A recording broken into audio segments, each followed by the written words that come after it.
My name's Brooks. I'm just a dude. I got dressed up for y'all. It means I put on a jacket and jeans. Otherwise, I'd be in Crocs and shorts, although it's a little chilly in here. I'm nobody special. Most people don't know who I am. I'm just an overeducated redneck. I don't like politics. I'm not running for any office. I don't have a DVD set. I'm not trying to sell you a program, right? I just got forced into a space, and so I'm here. And I'm waiting for God to tell me I can quit doing this, because I don't really like doing this. I'll just be quite honest. Oh, and I want to thank Marty for being on Legislative Priorities. He was one of my supporters when I was there. My first time at convention 18 months ago, I didn't know what a precinct chair was. Had no clue. Right? Wasn't politically active, wasn't my thing, didn't care.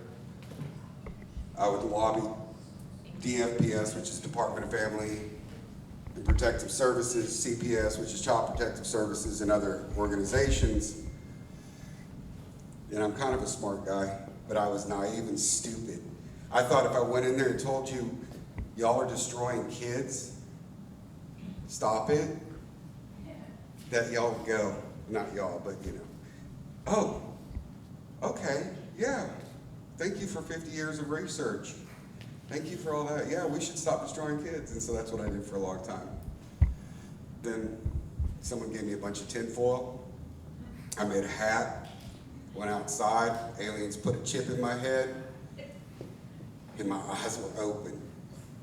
So, my background, I have a PhD in developmental and experimental psychology. Oh, and two quick disclaimers. One, I'm a late in life Christian, so I'm rough around the edges. Right? I wasn't raised in church. I didn't find Christ until I was in my late 30s. And there you go. Congratulations. And the other is, at some point, this is going to feel like drinking from a fire hydrant. Right? And that's just the way it is. Because I'm not a very good public speaker. And it's going to just start going, and I don't know how to moderate.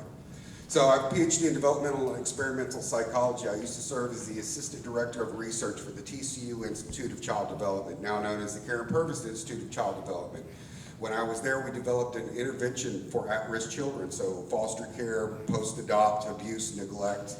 I'm talking, you know, not for kids with behavior problems. It was for 4-year-olds who are trying to set the house on fire and murder their parents at night. So I'm talking severe behavior problems, right? And so it's recognized as a best practice by the state of Texas, right? And I spent most of my career working with CPS, DFPS, foster care agencies, post-op agencies, trying to teach them how to care for our damaged and broken children so they didn't end up, we don't have any kids in here, right? Okay, so they didn't end up on stripper poles, in cemeteries, in addiction centers, dead, because that's the projected outcome for most of the kids who go into our system. Texas has one of the worst child protective services in the nation. We are nationally renowned for how disgusting we are. We've been under a federal lawsuit since 2016. We've showed up in court repeatedly and lied to federal judge Janice Jack Graham that we fixed stuff, and she sent out investigators, found out we bullface lied to her, and they fined us like $75,000 a day. But you know what? It's cheaper to pay the fine than it is to fix the system. So that's how Texas looks at kids. They don't have a PAC, they don't vote, they don't do any of that stuff, right? They're not going to show up, and they're not going to vote me out of office, because if I'm a foster kid, technically the state is my parent. So if Rustin's child goes into foster care, Rustin can't bring a lawsuit on their behalf because the state of Texas is the guardian. So is the state of Texas going to sue itself? No. No, they didn't. And the only reason we had a lawsuit is that adults who aged out of the foster care system brought a lawsuit and said, you destroyed our lives. And the federal government said, yeah. And I don't know if y'all know, in the 90s, federal government took over our prison systems. Right? They're about to take over our DFPS. But I'm not actually here to talk about DFPS. I'm just using that example of how atrociously we treat our children. We are one of the worst in the nation with our children, our mentally ill, and our elderly. Across the board, and we typically have more money than every other state. It's funny, we have all this money, and our most vulnerable populations we toss under the bus and we ignore them. And it's not like it's a secret everyone in the system knows. So I used to spend my time going to them and talking to them. I left TCU in 2013 for various reasons, but basically we started getting too much money. It was more about us, and it wasn't about boots on the ground. We used to actually go places and help people and do stuff and train parents and go to schools and show them how to do the stuff that we knew how to do because we were so special. We had all this research and all this knowledge, and then it became more about money, so I decided to leave. Because that was actually recently after I found Christ, and he apparently didn't want me to make money. So I left. And so since then, I've been working with nonprofits all around the state, and I also sometimes testify as an expert witness in custody cases, because that's kind of my wheelhouse. I know what creates a healthy child and an unhealthy child. That's what I do. You know, I have an uncle, well, he's dead now, but he used to be a mechanic, and you could drive your car down the street, and he would listen to it and say, oh yeah, the widget belt's out of alignment with the serpentine this and the that, and you need to know that. It's like, how do you know that? He's like, I've just been doing it for so long, I know. And he would pull over, and he's like, you're right. Didn't have to hook it up to a machine at Pep Boys or pay the dealership $500 just to tell you what was wrong. I mean, he just knew. And so that's kind of my area with kids. And when I got politically active, there's a funny-looking, bald-headed guy in the back of the room who's kind of the cause of this. That one right over there, right in front of the funny-looking Asian guy. And I'm not politically correct either. Usually what I say is in jest. You know, it's in jest and it hurts feelings. I'm sorry, but some of the stuff I'm going to say might hurt somebody's feelings, and I'm not meaning to. I'm just trying to be honest. Next slide, please. So, can you be a Christian conservative or even just a conservative and be any of these things? An abortionist, child abuser, pedophile, pornographer, drug dealer, rapist, anything like that? Can you be?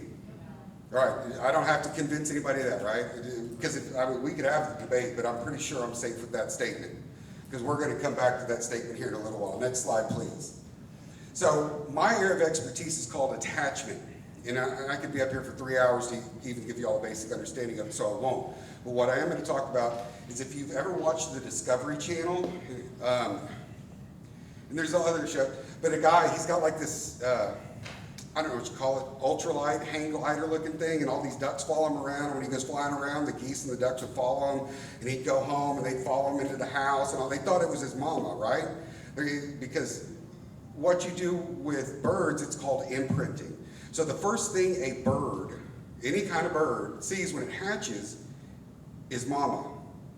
You could take a block, and this has been done in studies, you can take a block of wood, tie a string to it, and if you have a chick hatch and you pull that block of wood, that movement kicks off that imprinting thing, and that chick will follow that block of wood around as its mother forever. It's imprinting. It's a thing that they're born with. It's not learned, it's innate. In human beings, it's called attachment. It's a similar system. It doesn't really come online until about 6 months and some other things like that we won't get into. But it's the same thing. Because I always pick people to pick on. And when you sit up front, you're screwed. So what was Marcella? All right, you're my mama. All right? So I'm just a big fat baby. And at about 6 months of age, I don't know her when I'm born. Right? I don't know her, but I do know her voice, because where did I live for 9 months before that? I lived in her belly. Right? I know her smell, because where did I live for 9 months before that? I lived in her belly. So I know her smell, and I know her voice, but I have no clue what she looked like. And actually, when you're born, you can only see for about 6 inches, and everything beyond that's blurry. You can't really see colors. So when you paint a baby's room, taupe and mauve and all this stuff, they don't even see it. That's for mom, no offense, but it's not for the baby, because they can't see it. But at about 6 months of age, I get this thing called object permanence. Before 6 months of age, kids love keys, right? They like to put those dirty, nasty things. So keys, but if I put them under a bucket or a bowl, they never pick it up to go after it, because if I can't see it, it doesn't exist. So when mama leaves the room before 6 months of age, I don't cry, I don't get upset, because she just doesn't exist anymore, because my brain doesn't have that capacity. But at about 6 months of age, when mama goes, I get upset. I don't want you to go. I cry, and that's, and so that's the same thing as imprinting. It's just a lot more complex in humans. But that relationship I have with mama, and I have such a pretty mama. I don't know how I got so tall, because she's only like 4 foot, but anyway, so that relationship, right? And I create the same thing with dad. So Rustin can be my dad. And I don't know who you're sitting with, but mama's going to get upset. So Rustin's my dad. If Rustin is involved prior to my birth and he's talking, and I'll recognize his voice too. I won't know his smell because I didn't live in his belly. And if, well, it depends if you're talking to somebody on the left or not. But, so I don't know his smell, but I know his voice. And at 6 months, that system that comes online for mama, it's actually a little stronger for mama. Because, you know, I know her smell, I know her voice. You know, she's the one that nurses me usually, so, you know, we spend a lot more time together. Again, Rustin, I'm not throwing you out there, but I'm just saying. So, and we have this thing. And so from about 6 months up until about 4 or 5 years of age, I'm a mama's boy. I'm a this, I'm a that. And then it starts to transition. And so I talk from the point of research, but I also talk from the point of a Christian. I was a researcher long before I found Christ. And that's a whole story. But when I did, I knew all this stuff about family and children. I knew all the research. We got research going back to the 70s that show these things, and I knew all of this stuff. And when I found Christ, you know, a poor guy that brought me over, oh, it was such a painful process for him, but he did. C.S. Lewis, McDowell, some other books opened my mind to say, okay, and I actually went out to, well, kind of like some of these others, to disprove Christ. Well, this can't be, and I read it, and I said, oh, smokes, I can't find this thing. So when I finally did, I decided I might need to read the playbook, that big book with the Bible thing. The book. And so I read that book. And while I'm reading that book, and I missed so much of it the first few times I read through, I said, I got this. And anyway, that's a whole different thing. But when I read it, I looked and I said, this plan in here for the family is the exact thing that has been laid out by research. This is the exact thing that we have found for 50 years trying to disprove it. We have gone out and researched, well, 2 mamas are okay, 2 daddies are okay. You know, we've never found a combination that works like the one that was laid out there. And I was like, holy smokes, everything I know about research was already predicted thousands of years ago. You should have started with the Bible. That's crazy. Well, you know, I wasn't raised in a Christian home. Right. We went to church, but it was make business deals, make friends, and all that stuff. So we know this thing. And this relationship I have with Mama and with my daddy Rustin over there is the most important relationship in my entire life, other than the one with Christ. With another human being, that is the most important. It may not be the healthiest, because you can have an unhealthy relationship. You know, Mama could be fantastic and Rustin's a crackhead. It's probably not going to be healthy, but I'm still going to have a deep, deep bond to him, even though it's not healthy. There will always be a deep, deep, deep bond. It will be stronger than the bond to my wife. It will be stronger than the bond to a husband if I was a female. You know, it is a stronger bond than I will ever have. And when I have children of my own, I will almost definitely transmit the same type of bond that they transmitted to me. Because the parent drives it. So if she's a healthy person, and we know you're not, but if Rustin was healthy, I would have 2 healthies, and they would actually pour that into me. And that's what that was just what I know. And when I became a parent, I wouldn't know any different, and that's what I'd pour into my child, and that's the way it's meant to work.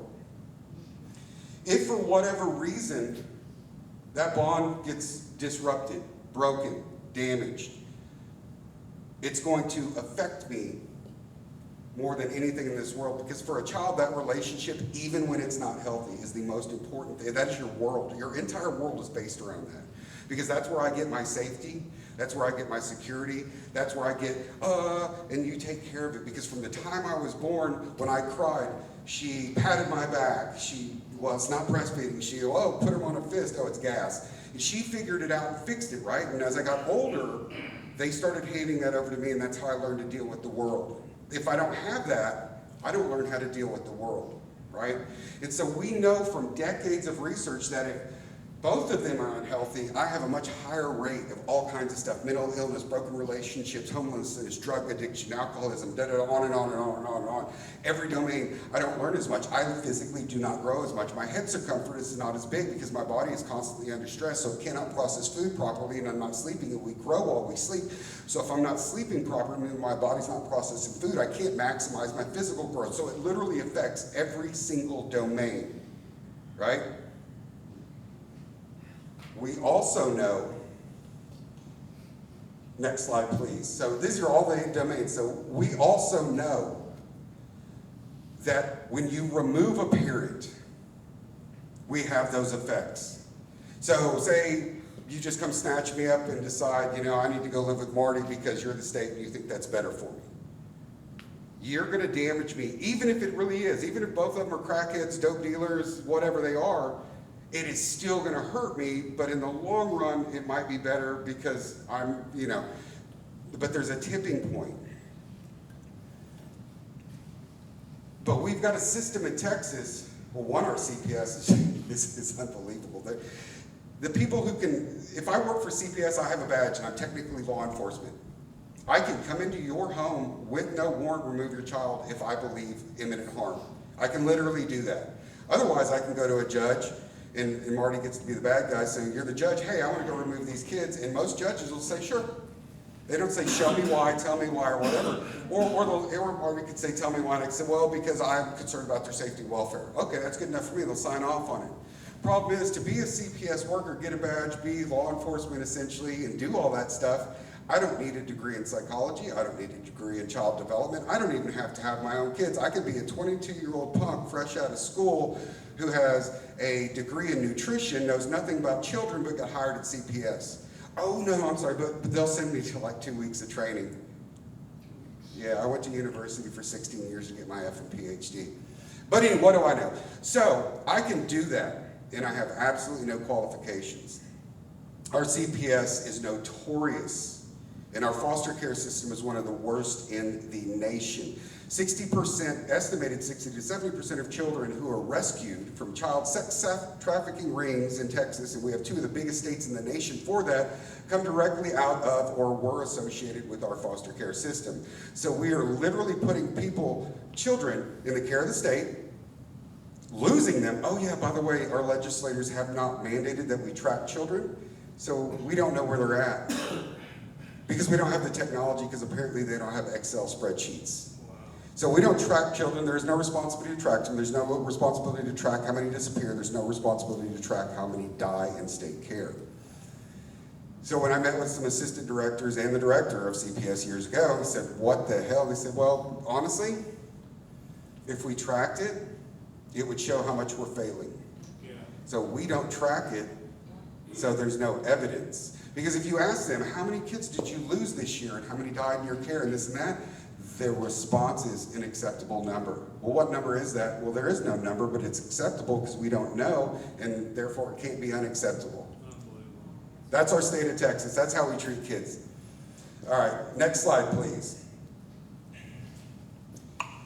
You can go ahead and click until this slide pulls all the way up. So fatherlessness. What happens with fatherless homes? We know this, right? The Centers for Disease Control, Health and Human Services, every nonprofit in the world that's ever studied this thing, we know what happens to fatherless children. Here's some of the stats. 90% of all runaways, addicts, drug, alcohol, 10 times, suicide, hospitalizations. 80% of all kids who are in psych hospitals are from fatherless homes. What about our prison systems? What about when they become adults? Because this isn't just a child thing. This lasts your lifetime. It affects you. Remember, that system affects every relationship I will ever have. And if it's broken and I'm broken, I will be broken as an adult. So 60% of all rapists, and when you look at violent rapists, it's 80% come from fatherless homes. Go to a homeless shelter. Ask them how many came from an intact home. Go to a strip club. I'm not recommending it, but if you did and you asked the girls in there while averting your eyes, how many of you came from a home with a father? Almost none of them. Drug addicts. You name it. Across the board, we know this. We have grants, we have, you'll see the Facebook posts where they invite dads to come for all the kids who don't have dads, and like all these dads will show up and it's, oh, look how wonderful, it'll be on Good Morning America, look at all these great dads stepping up. What's the cause of it? The narrative from the left, and it's not just the left, deadbeat dads. You knock a girl up, you don't want to be a dad, and you run off. Right? That's been the narrative forever. Hey, have you ever heard of something called women's health care when it really meant killing a baby? Yeah. Have you ever heard of health care for children when they're talking about cutting off James Younger's penis? All right? The left is very good at redefining words. Very good. They're very good at marketing. They're very good at organization. They far surpass us on all those things. They are very, very good at it. So when we talk about the fatherlessness, this is established. We've known this for decades. But what is the greatest creator of fatherlessness in the state of Texas? Welfare contributes to it. So if you are a family, your house burned down, you didn't have insurance, you have no one to go, no support system, and you want housing, the father has to leave in order for you to get Section 8 housing. Brilliant. If you want food stamps, you pretty much have to have the father. Pretty much every program, if there's a man, a father involved, you cannot get it. So yes, there is. But what's the creator of that? Next slide, please. So let's look at some stuff. In about 69, 71, I think it was 71, might be wrong, Reagan was governor of California. And they told Reagan, hey, if you want to get rid of all these false abuse allegations in our courts that we see, we should create this thing called no-fault divorce, because this would be wonderful and great, and we wouldn't have false abuse claims, and we wouldn't be making all these, blah, blah, blah, blah, blah. And, go figure it was attorneys that sold him on this. But, so Reagan, in his naivete, passed no-fault divorce, and then it started sweeping the nation. And if you look at the divorce rate, it skyrockets after that. Within a couple of years, it skyrockets. And one of the things that we know about the black community, and I'm not a racist, I'm just stating facts, prior to no-fault divorce, the intact families in the black community were about 76%. 76% of black kids had both their parents.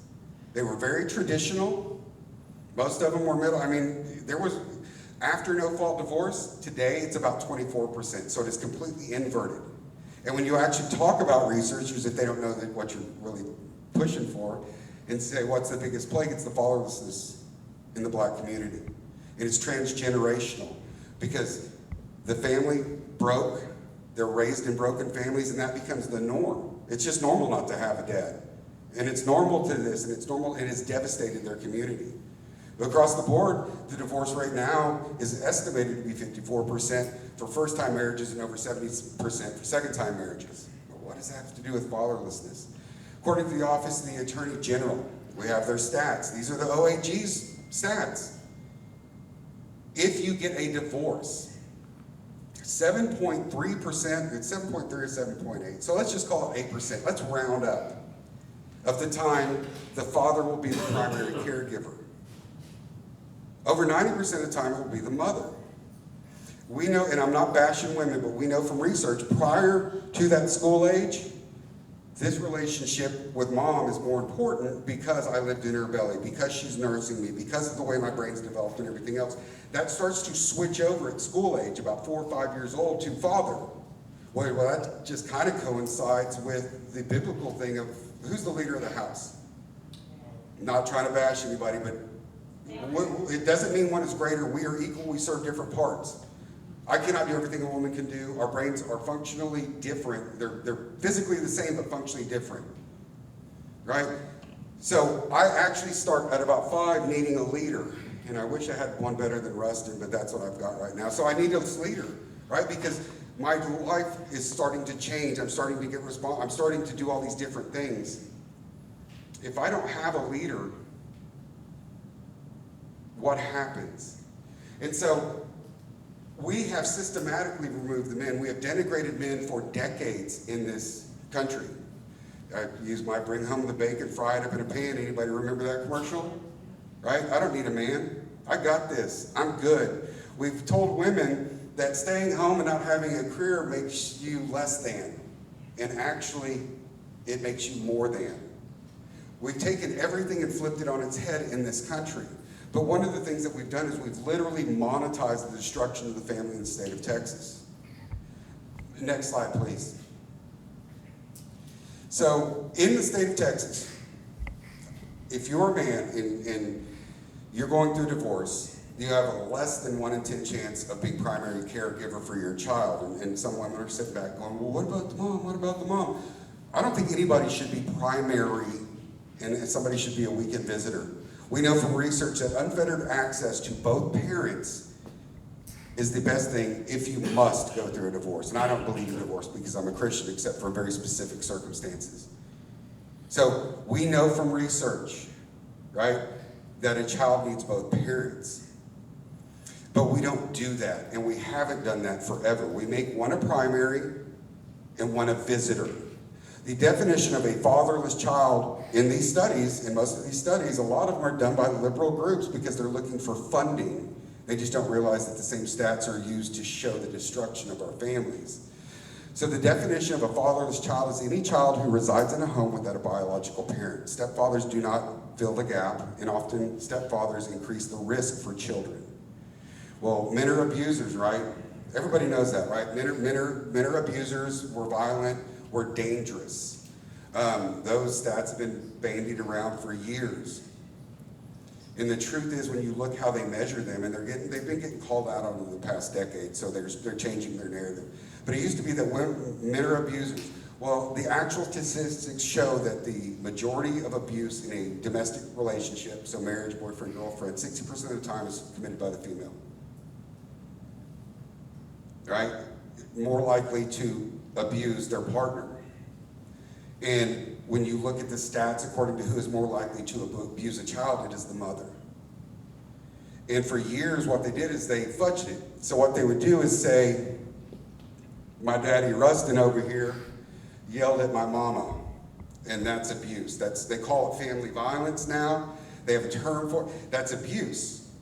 But my lovely little mama threw a brick at my daddy Rustin's head.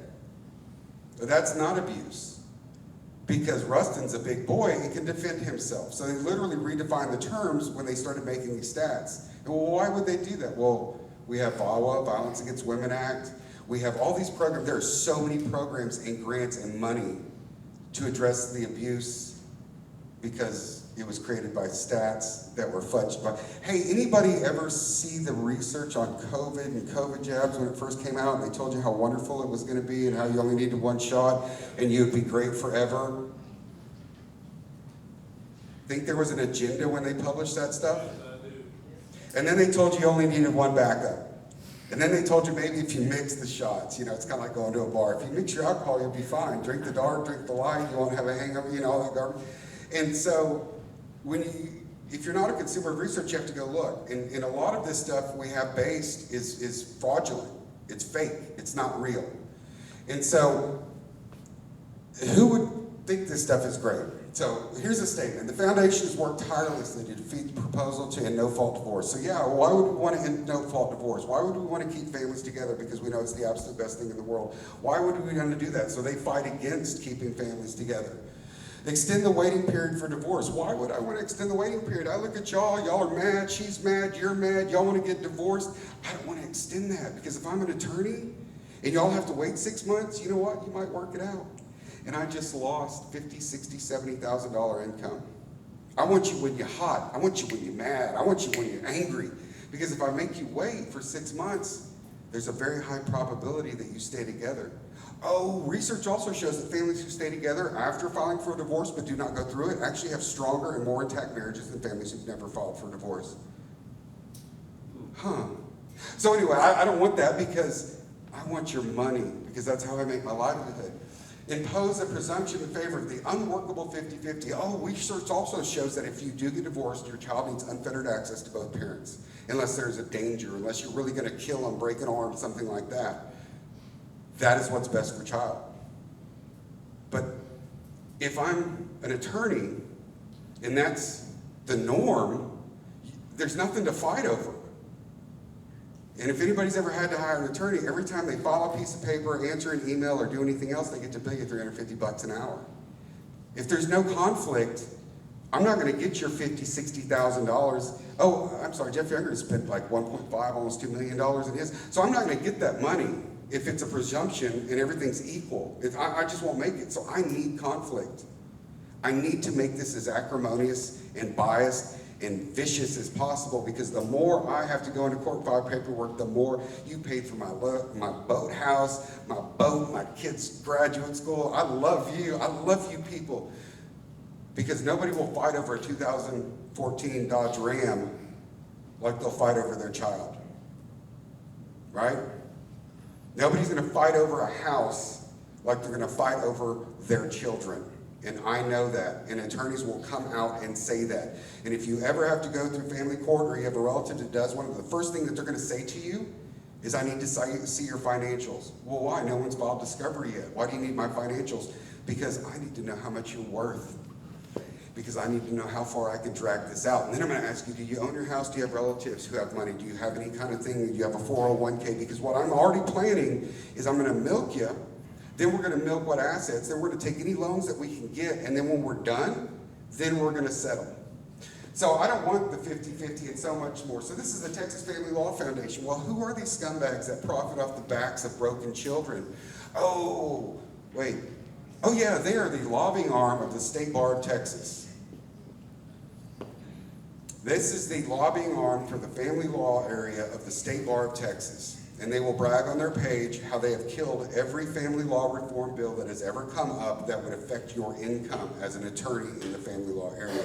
It is estimated in the state of Texas that just the industry of just the family law courts itself is a $3.8 billion a year business. Billion with a B. It is also estimated that family attorneys, just the family attorneys as a group, make more money than every other kind of attorney combined. And when you add the cottage industries, what cottage industries? Anger management classes, alcohol and addiction because you look like a dope fiend. We need parenting classes. We need all of this stuff, right? And it's going to come out of your pocket and it's going to get paid for. And I'm going to give that contract to my buddy Brad because Brad just opened a counseling center. So Brad is now getting a constant influx of business. So when you add all the cottage industries, and I've got multiple degrees in psychology, and most people in the field of psychology who work within the court system are shill, conmen, liars. They get paid to go in and say things that are absolutely untrue against 50 years of research to increase the conflict. So I'm going to give all that stuff to Brad. Brad's going to meet with John over here. And there's nothing wrong with John. But he was hired by my law firm. I always use Brad. Why do I always use Brad? Because I don't know what Brad's going to say? Or because I know exactly what Brad's going to say? I use Brad all the time. Brad's also the favorite of my buddy, the judge, who we went to law school together. And we were law partners a while back. We worked at the same firm. You see where I'm going with this? Because everybody is making money. Well, no, not the judges. Next slide, please. So how are the judges making money? But first we're going to talk about something. So lawyers don't break the law, right? They have to take an oath to follow the law, to uphold it, to report people in courtrooms, I see that face, who violate their law and ethics. So this is Lisa Levy, family justice attorney, Williamson County, actually district attorney's office. She's an assistant district attorney in Williamson County, which is right by Austin. So she works for one of the top law enforcement agencies in Williamson County. Let's see what kind of beautiful advice she gives us. If you'll hit play, please. They're like, who is this woman and what does she know? I have done this for our office. Who here has handled a divorce? Oh, basically everyone. Who here has handled a divorce and filed a protective order as part of it? Okay, still mostly everyone. Love that. Who here has handled a divorce with family violence and referred the protective order to my office? All right. I'm going to tell y'all why you shouldn't do that. Not only because it's more work for me, but as part of a protective order, as it seems like most of y'all have enough basis to know that a protective order carries criminal consequences. Accordingly, that makes it a pretty heavy tool in negotiating a divorce. If it goes through my office, it's a lot harder to use it in negotiating a settlement to your divorce. So I would encourage you very strongly, if you have one of those cases, to do the protective order as part of your case. It gives you more leverage in negotiating settlement. Okay, so raise your hand if you think a rapist should not be prosecuted for rape. Raise your hand if you think a child abuser should not be prosecuted for child abuse. Neglect, any of that stuff, right? Why would one of the top law enforcement officials in a county be coaching family lawyers on not to bring felony charges to a criminal office, but instead use it in your case against John because it gives you leverage, because you can get a restraining order with no evidence whatsoever? John is now labeled a rapist and a child abuser based on nothing other than you saying he's a rapist and child abuser.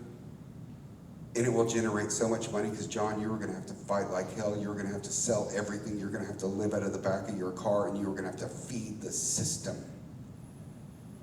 And if John comes and says, I want to be criminally prosecuted, because in criminal court, there's this thing called, what is it, rusting, clear, and convincing evidence? So I must show that you actually did something.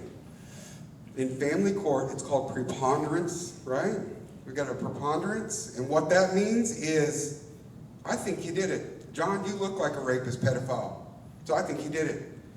Well, there's no film, there's no nothing. She is literally coaching family attorneys how to pervert the law, charge someone with something criminal, but do not, you heard her right, do not bring it to my office, because if you bring it to a criminal law enforcement agency, you can get prosecuted for false allegations. But within family court, there is no repercussion. The system has been designed to be as high conflict as possible to generate as much money as possible for the attorneys, for the counselors, for the so-called experts, and everybody else involved. I know a man out of Travis County. Child custody evaluation should run you about $1,500. They're basic, they're low level, they actually mean nothing. That's a whole nother story. $60,000 for his child custody evaluator so far. Right? $60,000 for less than a week's worth of work. And she has a page where she's all colored up in blue paint and body glitter and naked, but you can't really tell. But you know, one of those things, you know, crystals and anyway. And she posts, she has these tweets and these blogs. Every woman who is married has been abused. You just don't know it. And every man who's married is an abuser, whether they've been caught or not. She posts this stuff. Yet she is the go-to person for the judges and attorneys in these courts in Travis County, in Austin, because she testifies for them in Austin against family law reform. Because she knows the lobbyists for the Texas, you see where I'm going with it? I get confused. Sometimes I make connections, then I lose it. $60,000. And her outcome is predetermined, and everyone knows it. She has put it online that I will never recommend custody to a man because you're an abuser, because you have a penis. Yet she gets hired for this. And you can't get her recused because the only person who can get rid of her is the judge, who's her buddy. And you see where I'm going with this? And so we have this kind of system. Next slide, please. So yeah, basically that right there should have gotten that woman disbarred. It should have had her license removed. She has lobbied YouTube multiple times to have that video taken down, but the problem was a guy paid to show up, Jeff Morgan, and she said, you can video it, Jeff Morgan, and he videoed it and slapped it up, and she went, oh snap. And he went, yeah, I didn't come because I was a lawyer, I came because I know you're a piece of garbage. Anyway, that's why it's up there. She's taken down, and surprisingly, they haven't. So, but DAs and everybody. So who knows about election integrity? Who is the only people in Texas that can prosecute election fraud now? District attorneys. District attorneys. Paxton was the Second Court of Criminal Appeals that told Paxton that you don't have the power to prosecute election integrity, because a lot of people worry about election integrity. And they said the only people that can do it is district attorneys. So do you think a district attorney in Houston is going to prosecute it? I think they have some stories going on about that down there right now. How about Bexar County? How about all these liberal, Dallas County? The bluer the place is, the less likely they are to prosecute election fraud. And nobody else can do anything. Nobody can bring, none. I mean, that's it. So that's what we have, right?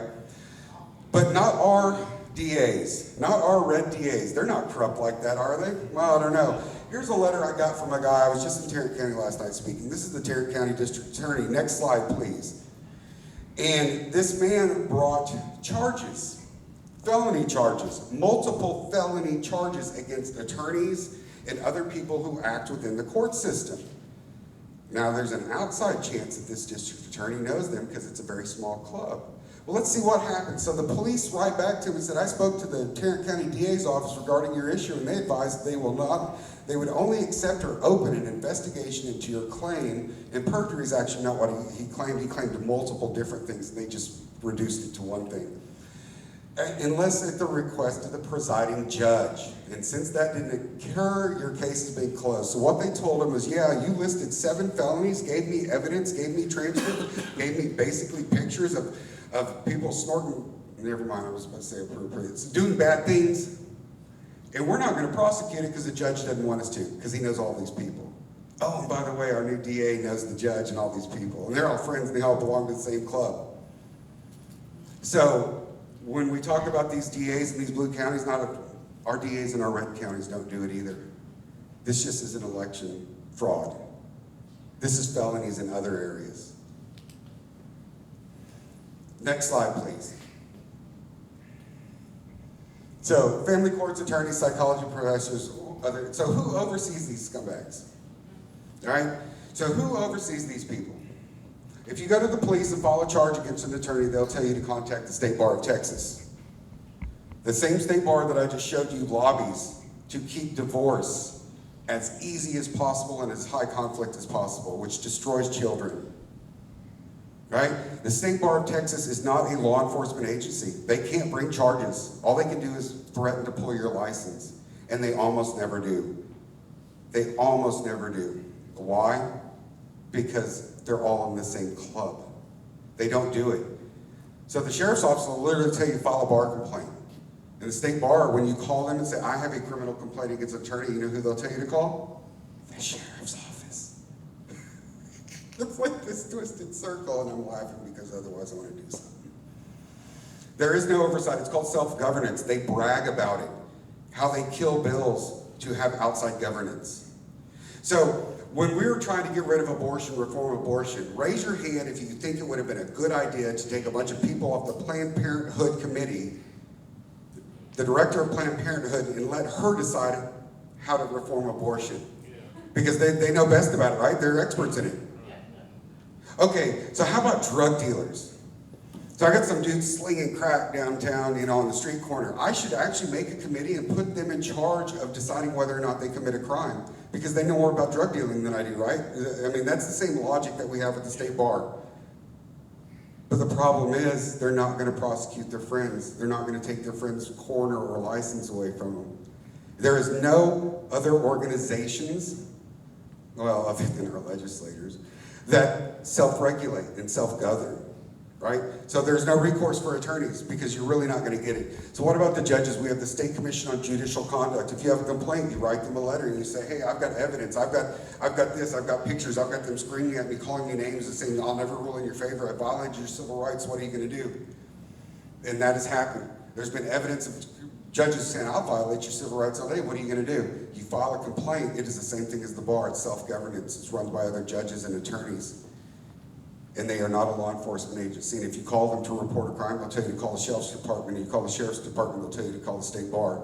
And they will do absolutely nothing. Then we've got our professional counselors, people like me, but they're licensed and they work with this industry. Guess what? Guess where I'm going with this? You call to commit a crime, they say, contact BHEC, which is the Oversight Licensing Agency.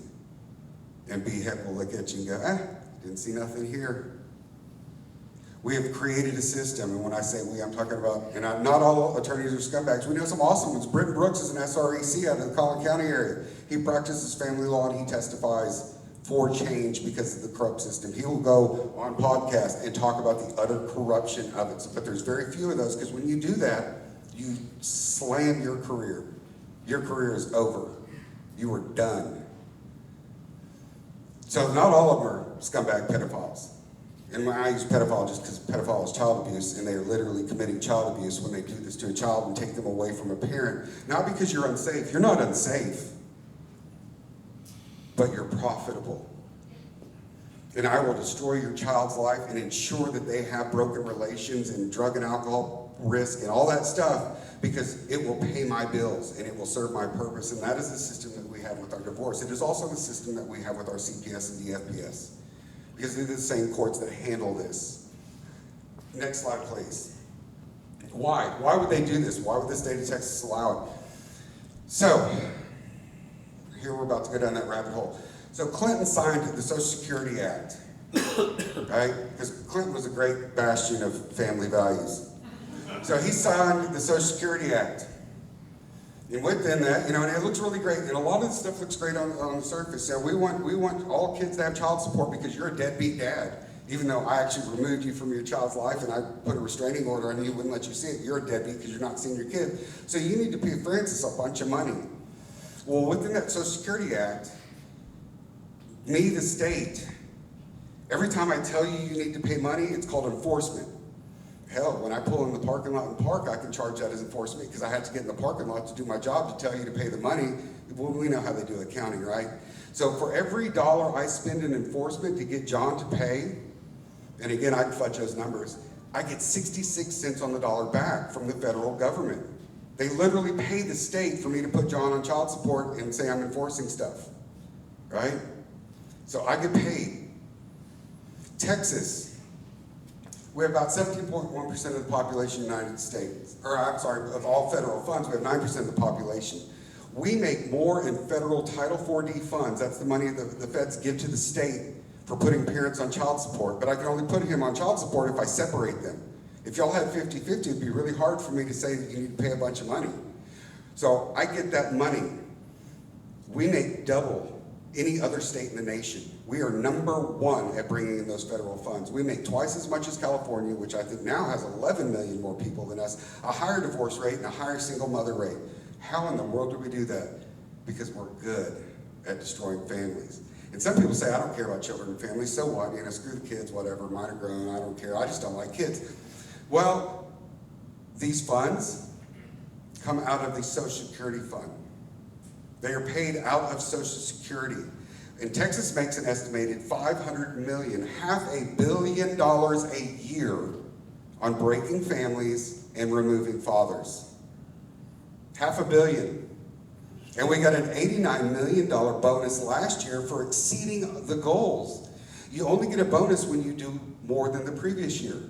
So every single year we ramp it, and we've been getting bonuses. We've been leading this for a long time. So we're constantly introducing legislation to make it easier for me to remove John from the child's life, destroy the child. What happens to that child when they grow up? Oh wait, they're gonna have a broken marriage too.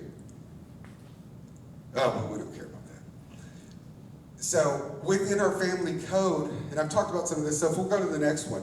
Well, this possibly can't be true. You're crazy. Next slide, please. Right here. The top red tells you what you can use it for, which is basically anything under the sun. And a lot of this money, so I'm the office of the Attorney General now, because I'm going to be that scumbag organization. The federal government pays me. You almost completely fund my office with federal funds from these broken marriages. That's where I get my money. And then what I don't use, I look over at Marty, the county who destroyed John's marriage, and I send the rest to Marty. So the county now gets to use it. It gets to use it for anything it wants, basically, but what a lot of counties use it for is they put it directly into the Judicial Retirement Fund. So as a judge, Marty destroys their family. He's literally funding his retirement. He can also redecorate his office or pave the parking lot, because anything that you can justify that helps with the enforcement, because Marty's got to park in a nice spot to enforce, right? You see where we're going with this. And within our family code, the judge is ordered to maximize the amount of federal funds available under the Title 4D program. And the only way to maximize that is to break families and remove a parent. So we have a system that is intentional on destroying. We are the best in the nation at monetizing the destruction of children. Killing ourselves. Who do broken children grow up to be? They become broken adults, right? Anybody like your guns in here? Anybody, you want me to show up with a red flag and tell you you need to hand your stuff over? What's the justification for red flag laws? Broken kids shooting up Uvalde schools, right? That's pretty much their argument. Broken kids shooting up Columbine, broken kids shooting up this, right? That is their argument for red flag laws.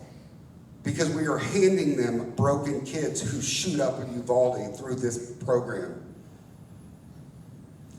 How the hell did we get to a place where we thought it's okay to show little boys giving each other blowjobs in books and show cartoon depictions of it in kindergarten?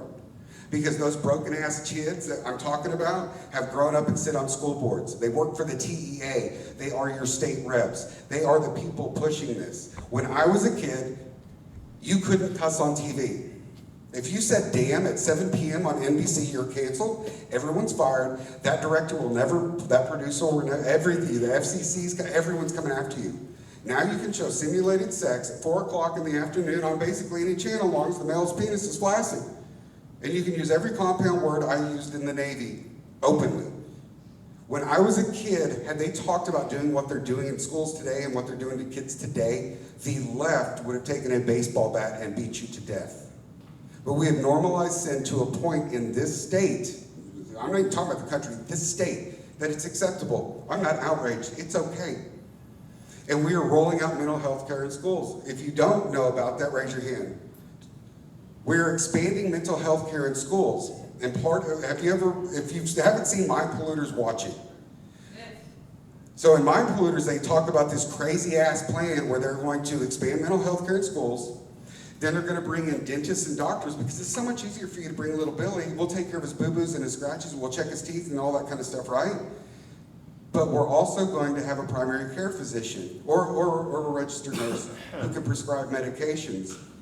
So now Marty's my evil counselor because when my liberal ass school counselor looks at little Billy and says, little Billy's actually little Betty, I have someone in the building who can prescribe medication to little Billy that help him become little Betty.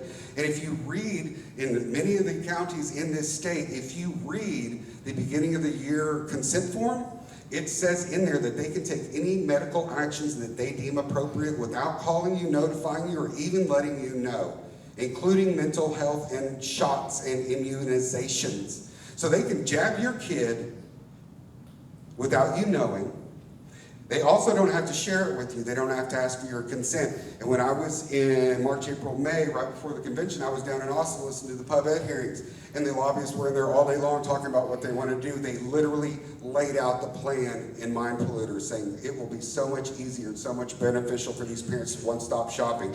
And by the way, we'd like them to drop the kids off at about 6 in the morning and pick them up at 6 in the evening so we can do all these services. Who's parenting your kids when they have them 12 hours a day and you pick them up, take them home, feed them, and put them to bed? All right? And so it's not just the family courts. The transgender thing. Everything has money. Do you know who one of the biggest providers of transgender services in the state of Texas is? UT Southwestern. State-funded agency. State-funded public school. Do you know that when Paxton Abbott ordered DFPS and CPS to order people who are transitioning their kids, right? Ooh, yay, that CPS had been using Medicaid funds for over a decade to do exactly the thing they were told to investigate? Oh, snap.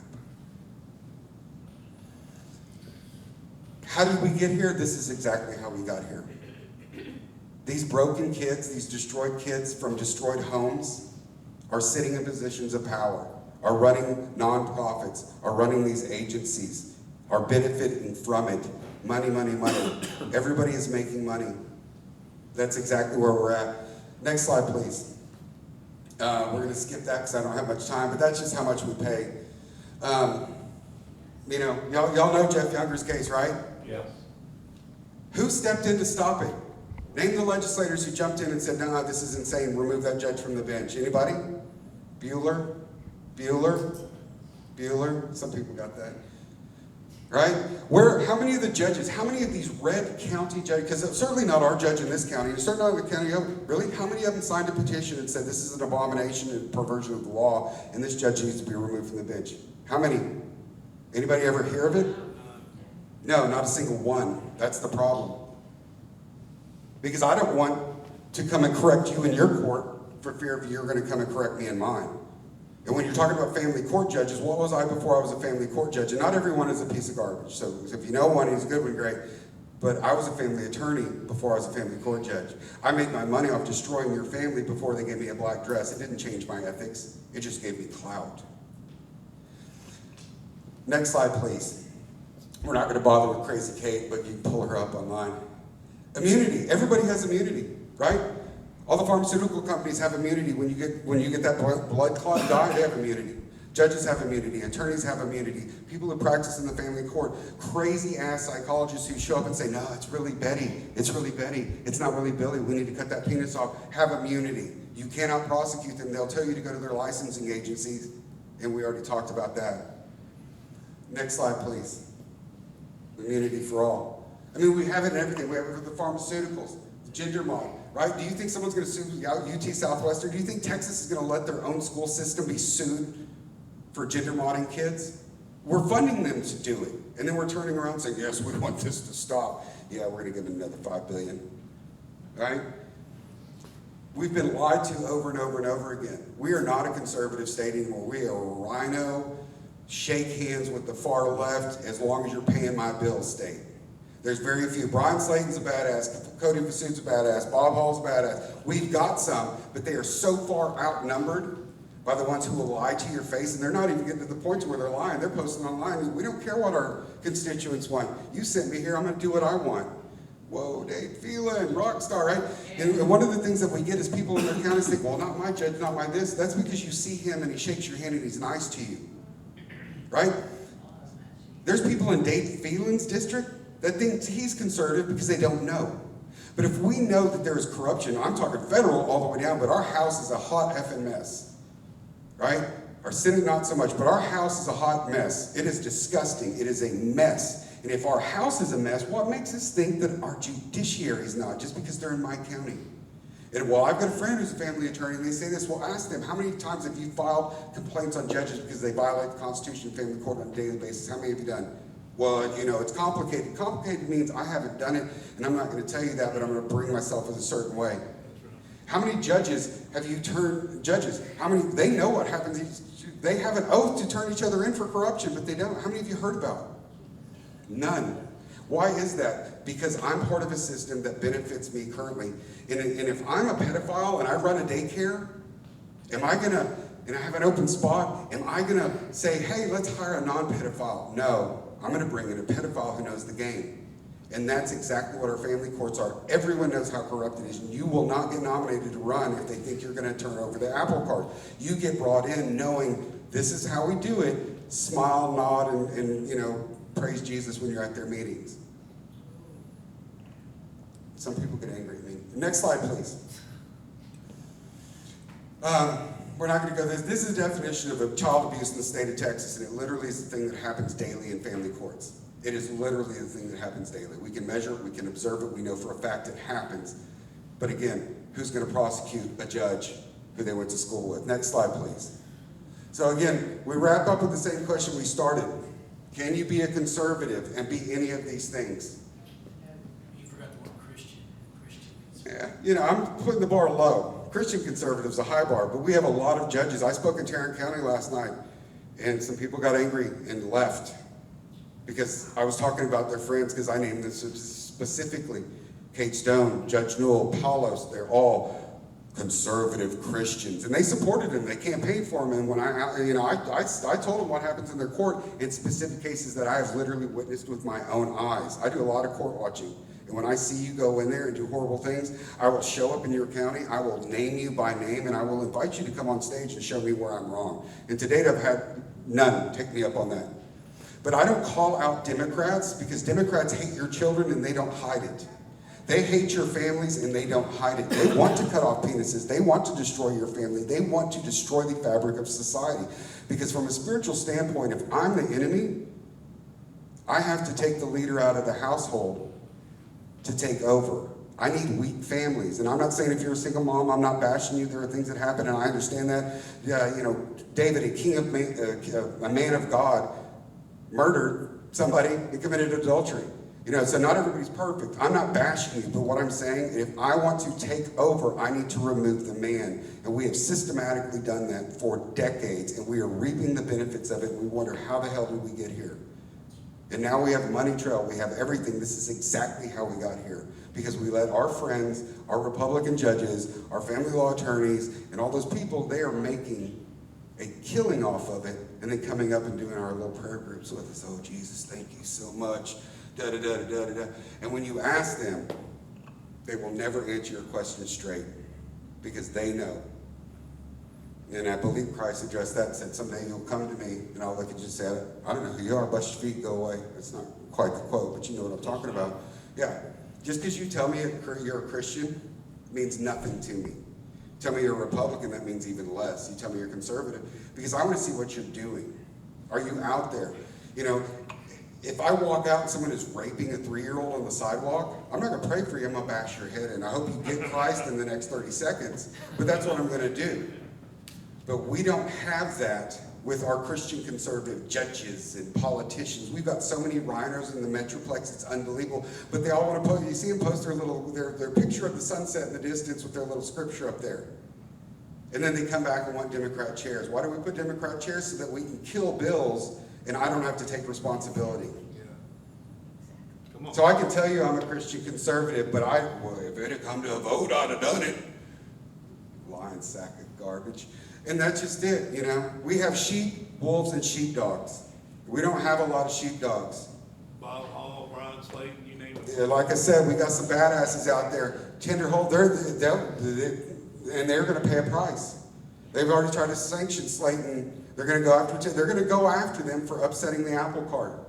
Because these men are fighting for what you believe in, and they are going to be attacked, and they're going to primary them, and they are going to dump money into those campaigns to try to get them out. And I've got like 2 minutes, or you want me to go ahead and stop? Hey man, don't ever cut me off. I'm kidding. You know, and I'm sorry, my time management sucks, but my goal is to tie this sick web. And I told you at the beginning, had I listened to me speak 2-3 years ago, I would have went, that's one of those far-right nut jobs. That's one of those people. But then I had that chip put in my head by the aliens, and now I can see. You know, but it's unbelievable. And when you talk to people who are honest, they'll say, oh yeah. If you have an attorney friend or a judge friend who's honest, they'll say, oh my God, yeah, we violate the Constitution every single day. Why don't you turn them in? Dude, that ruined my career. That is flat out the truth. It'll destroy my career. And we have sacrificed generations of children, and we are in the place we're in, and we do it on a daily basis. And they are actually rolling out legislation this session to make it worse for children. All right, I'm going to quit. Am I taking questions, or do we need to bust feet and get out of here? No, actually, I was going to say, after that, I feel like we need to diffuse a little bit, and so we kind of have to take some questions, like 5 minutes Q&A real quick. 5 minutes of Q&A. I'm sorry, fire starter. That's what I So think. I'll ask the first question. Here, you want the mic? No. Because I can yell. What can we do, just like average citizens, what's an everyday average citizen thing that we can do that might make a difference? Buy more ammo. Just in case the price goes up again, not for anything nefarious. ATF, man. Hey, I lost a line in a boating accident, so I'm not worried about it. So I just don't have any. But no, I mean, honestly, one of the things to do is on your local level. I mean, if you know your judges, if they come to your group, ask them. Say, how many times do you get 50-50? How many times do you know, so I can order anything. Anger management, drug, alcohol, When's the last time you ordered John and Francis to go to marriage counseling to save their marriage and benefit that child? And they'll look at you like you're crazy. Why not? You have the power to do that. Start at that level. I mean, if we can't clean up our backyard, I mean, it's obvious we haven't been able to clean up our reps. I think a lot of times it's even counselors. Most people in the field of psychology are extremely liberal, and they will ignore the research left, right, up, and down. They, for their own personal belief, well, that doesn't apply here. I mean, that's it. But no, I mean, basically the linchpin is it doesn't matter what law we pass. I can get all the laws I want, but if we don't address the immunity, judicial immunity, attorney immunity, counselor immunity, it doesn't matter. Because just currently, say we pass a law tomorrow that I can't come take your guns ever, right? Texas, you just can't do it. But I come and take Francis's gun, and then you take me to court and you sue me, but Marty's a liberal judge. Guess what's going to happen? Marty's going to say, no, I think it's okay, but he violated, I don't care. Nothing will happen to Marty, and he just set case law and validated that whole thing. If we don't address immunity, we'll never address election fraud, we'll never address the pharmaceuticals, the gender mod, we'll never address any of it, because it doesn't matter if you pass something if a certain group of people don't have to follow it. And I liken it, and I'm not denigrating or minimizing the whole civil rights thing, but if I'm a black man in 1930s Alabama, there's a good chance I come home, my wife has been raped and my kids are dead. Right? That was against the law. The law said you can't do it, but it happened all the time. So when I go complain, who do I go complain to? Again, Marty the bad guy, Marty the sheriff. Marty was on horseback with a sheet on his head and a flaming torch telling people to do this to my family. You think Marty's really going to do anything? That is the system that we have. There is a set of laws that you and I and the rest of us follow, but there's many groups who simply don't have to because they don't have to. There is no one to hold them accountable. And if we do not address the immunity, and we do not reduce it, and we do not start sending some of these scumbag pedophiles to prison, and bankrupting them, and suing them, and taking their lake homes, and ruining their life, it will not change. Because once that happens to a couple dozen around Texas, guess what everybody else is going to do? Oh wait, there's a thing called the Constitution. Oh no, you can't do that. No, we can't. Because they have nothing to lose. And the people who wrote the laws to give them immunity, and they are the people in the system. They're literally writing their own laws. And that goes back to we would never give Planned Parenthood the ability to write our abortion laws. That would be stupid. But we've done it with attorneys and judges and counselors. They literally go and hand them to, and they say, oh, that's great. Works for me. Sounds great. Any other questions? I'll give it to my mom first, because she's also a newcomer, and so we want to show newcomers love. So my question is on attachment, and then I have a follow-up. Don't get greedy. Don't double dip, because we're not in a Mexican restaurant. So as far as attachment, I had a child custody evaluation done. Findings were that the attachment between my son and I, the bond is very strong. And so now we're in the court proceeding session where the amicus is claiming that because he and I have such a tight bond, that this could affect me being in denial about the relationship between dad and my son. So we're talking about a 2-year-old. All right, so the short answer to that is the stuff that you just said has absolutely no scientific meaning and no basis in science. People make stuff up because they can, because again, I have immunity. I can say I'm covered in immunity if I'm appointed by the court for anything I say and do, even if I openly lie. I can come in and say, I don't like you, and I can just simply lie because she's short, I don't like short people, and she didn't look at me and go, so yeah, you're not ever getting your kid. And you can catch me, and you can't prosecute me for it. But she can shoot. She could shoot me, that's why you buy more ammo, but I lost all mine in a boating accident. So what they do is they expect nobody else in that courtroom. One, they are brought in for a reason. 2, they expect no one else in that courtroom to actually understand what they're saying. Because there's not somebody with an experimental and developmental PhD who's actually used all these tools and actually knows how to measure attachment, which is a scientific thing. It's been done since 1982, but there's very few people. And it's a very high skill set, and they're not experts in attachment. When you bring someone like that in, they decimate them. And they usually drop off the case because they go, oh snap. That person actually knows his crap, and I might lose my license. It's got to go. So yes, you have to attack that stuff because otherwise it'll just go. And without a doubt, almost every single time, they're paid to say what they say. Next question. One last question. One last question. Who's going to get it? Right here. I got it. Oh, I'm sorry. Come on. That's why she's divorcing you. I'm telling you right there. That's the whole point. He's also Pushy ass men. He's also a bully. Yeah, he's a bully, and that is actually will meet the definition of family violence. I'm a witness, so if you want to file, you actually, and that's how ridiculous it is. That right there could be interpreted as family violence in a courtroom. That could be, well, no, that doesn't count because, yeah. Yes, ma'am. I lost all 4 of mine in family court. They were kidnapped by my ex, 2 at a time, 2 years apart for extra fun for me. Mine were taken basically by the judges questioning my children that had already been kidnapped and withheld for over 500 days. Where do you want to be? Well, they're already paid off by the dad. The dad's standing next to the judge's door. And my children, now that are adults, have all but 3, all but 1, have said to me, we knew we had hell to pay. We had hell to pay, and we had to lie about you. And I asked Judge Jesse Navarez, why would you take... Hey, I actually talked about him last night too. He was one of my judges that sent my jurisdiction to Iowa. And I told him, I begged him, I dropped to my knees, I said, I'll never see my kids again because you sent my jurisdiction to Iowa. Why did you do that? Because I might have won here. And he says, why would you want twins, especially 15-year-olds? But I asked him, what did you do before you were a judge? He said, I was a CPA.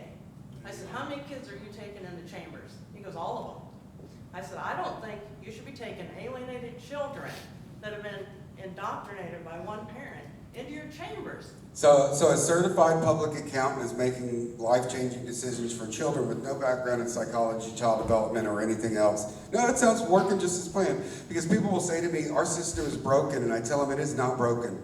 It is not broken. It is working exactly the way they designed it. They designed it to maximize profit for every single person and entity involved, and this is the only way to do it. Because if I didn't destroy families, there would be no money in it. And this is how it's working. And we see this every single day. Yes, sir. I don't know. Am I allowed one more? Can we ask any more questions? Oh, no. John What I was have to there. ask is, so the real cure, the simple thing, I like the simple solution, Occam's razor. Yes. I actually know what that is. No longer allow courthouses to be gun-free zones. I couldn't hear you, so I don't know what you said. He didn't hear. You know, I have no clue what you said. I'm just throwing that out Ignore there. him. Brooks, can you stay around for a minute in case other people have questions? Yeah, I can stay around because they tell me I have to stop because I'm long-winded and I suck at time He management. only But I will he be only has a here. 3-hour drive when he leaves. But. You know, I really liked Brooks right up until he made me look so bad through this whole meeting.